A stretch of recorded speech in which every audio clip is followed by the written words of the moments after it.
Este é o Café com o Investidor, direto dos estúdios da B3. Eu converso hoje com Jeff Plentes, fundador da Tech2 Ventures, um fundo de venture capital que investe em health techs. Jeff, por que gigantes da tecnologia como Google, Microsoft, Amazon, Apple, todos eles hoje estão investindo no setor de saúde? Bom, alguns fatores. Primeiro, porque saúde é o principal item de consumo do PIB global. 10,5% do PIB global hoje é gasto em saúde. Então, as gigantes de tecnologia não poderiam ficar fora disso. Segundo, que é o que mais cresce. Então, por exemplo, nos Estados Unidos, os gastos com saúde já ocupam mais de 19% do PIB. Né? Então, a indústria de tecnologia efetivamente tem que focar nisso. Um outro ponto é a indústria de tecnologia ligada ao consumo, então Google, Amazon, todos eles efetivamente têm o contato do paciente. Eles têm a última milha. Quem melhor do que a indústria de tecnologia para ser a primeira interface ou a última interface com o paciente ou com a pessoa paciente?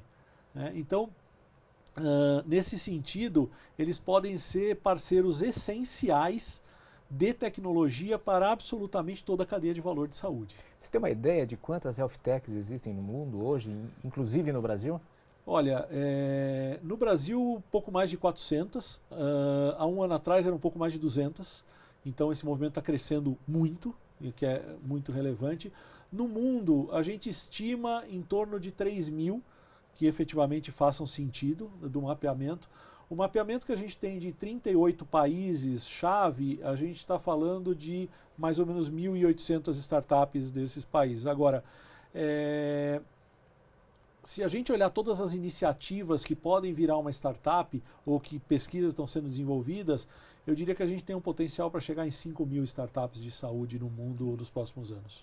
E existe alguma diferença entre as startups brasileiras e as startups internacionais? As brasileiras são focadas em alguma área mais específica? Bastante grande a diferença. A maior parte das startups de saúde, das health techs brasileiras, muitas delas se confundem com fintechs.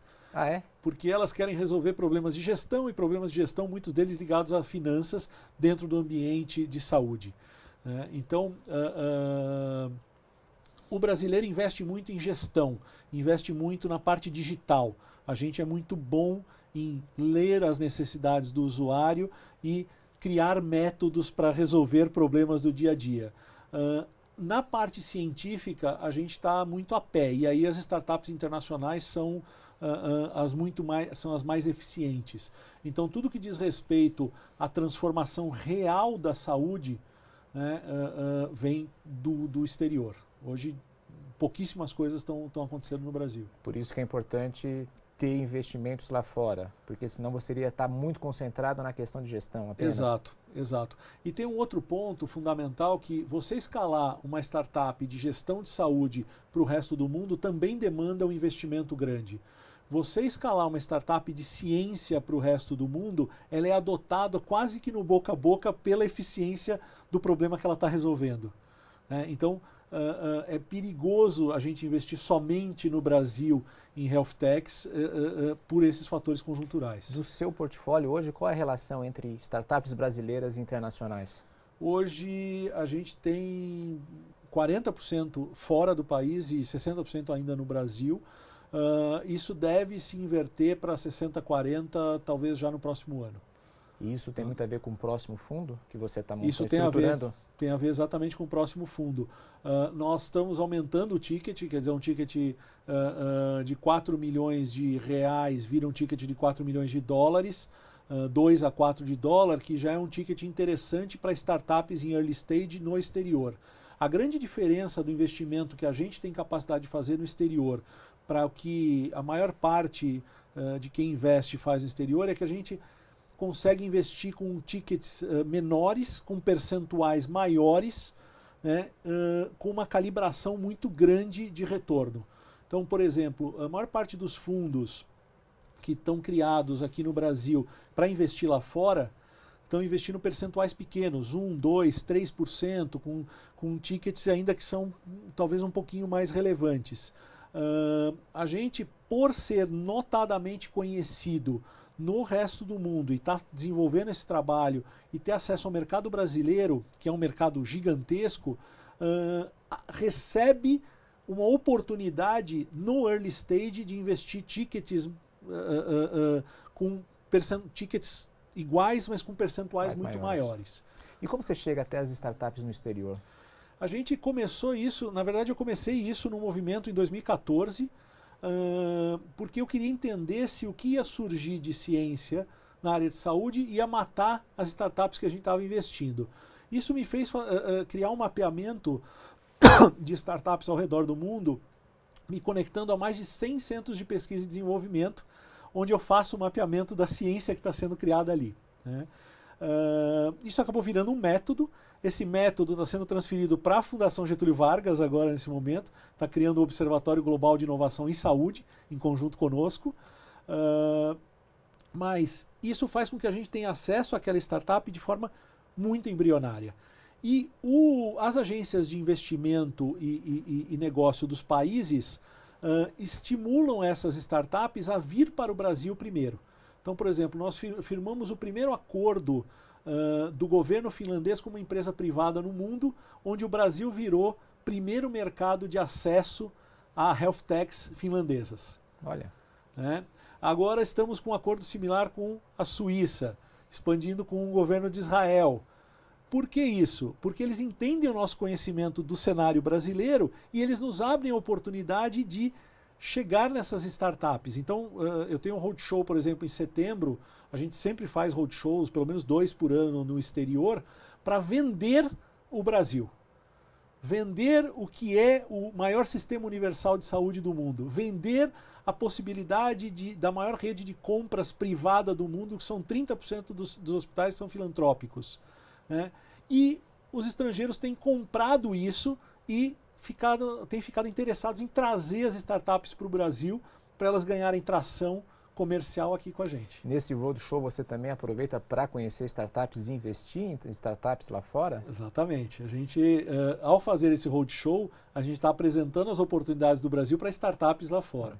Então, metade das reuniões que a gente faz são com startups, a outra metade com aceleradoras, que tem outras startups para criar um deal flow com essas aceleradoras no exterior, e o outro pedaço com investidores que falam, puxa, se eu tenho investimento nessa startup e ela for para o Brasil, ela vai começar a faturar mais rápido. Ô Jeff, agora o custo de saúde, não só no Brasil como no mundo, tem crescido assim de uma forma brutal. Assustadora, brutal. Hoje, quem tem plano de saúde, se estiver trabalhando numa empresa privada que fornece o plano, dificilmente consegue manter o seu plano de saúde, porque o valor da mensalidade está crescendo muito acima da taxa da inflação. Sim.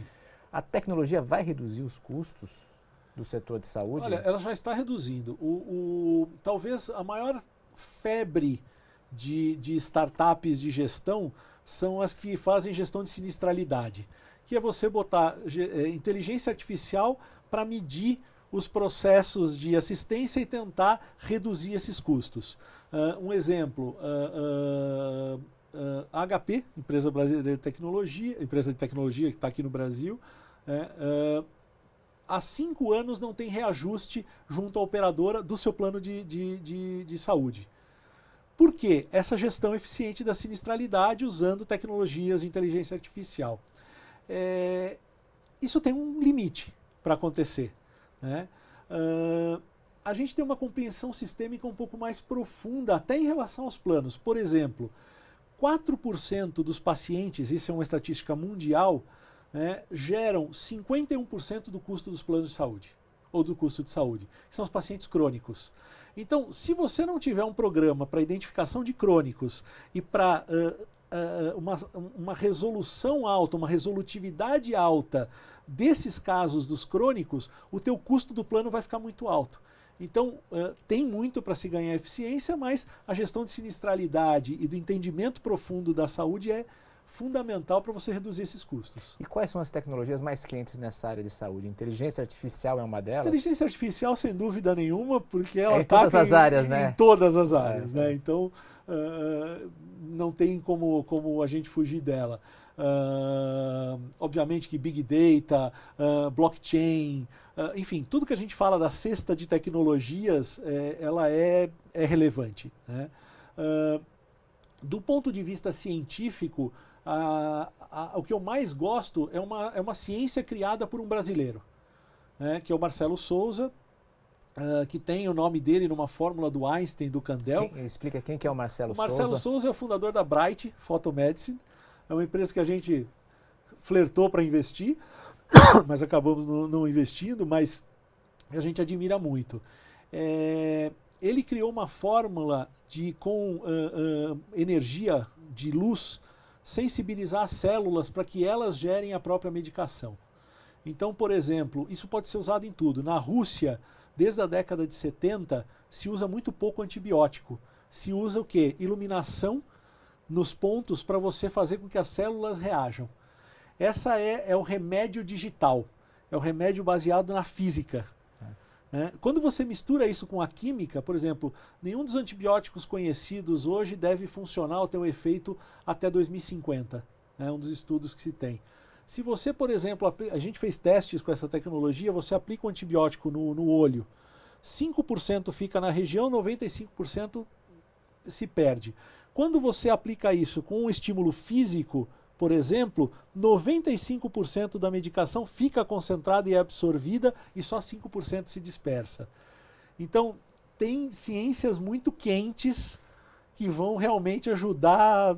E a gente nem sabe ainda da existência delas. Ou o futuro da imunoterapia, por exemplo. O que é o futuro da imunoterapia? Você tem soluções que ainda vão levar 20 anos para amadurecer, como Theranostics, por exemplo, que às vezes as pessoas nem ouviram falar, mas que já estão olhando aqui para a gente, né? Então, e uma última pergunta, a tecnologia vai substituir os médicos? De jeito nenhum. Esse talvez seja o maior erro que um empreendedor pode cometer, é querer substituir o trabalho assistencial. E eu não digo só do médico, é do profissional de saúde, né? A base, o pilar do investimento que se faz em tecnologia, isso não é agora em saúde, isso é para tudo, é o investimento para a tecnologia empoderar as pessoas. Então, a inteligência artificial pode fazer um pré-laudo, mas não necessariamente ela viu alguma coisa que é óbvia, para a qual ela não está treinada, né? Onde o médico de bater o olho simplesmente vai mudar completamente aquele direcionamento. Então, o empoderamento médico assistencial das equipes de enfermagem é fundamental. Exemplo disso, RoboLaura. O que é o RoboLaura? RoboLaura é um projeto da Laura Network, que é uma empresa de Curitiba, né, do Jackson, para prevenção de sepse, que é a infecção generalizada, né? Ele monitora todos os parâmetros do hospital que podem mostrar a deterioração do estado do paciente. E ele gera alertas. Mas quem intervém, quem dá a solução efetivamente é o humano, é a pessoa, é o médico. Só que ele antevê de 5 para 2 horas o período de intervenção, o que significa muito mais efetividade na aplicação do antibiótico, muito mais efetividade da pessoa sair daquela possibilidade de quadro de infecção generalizada. Então, a tecnologia empoderando o time assistencial Sim. é o que efetivamente a gente acredita que funciona. Jeff, obrigado. Obrigado a você. No próximo bloco, nós vamos conversar com o Jeff sobre dicas para quem quer investir no setor de Health Techs.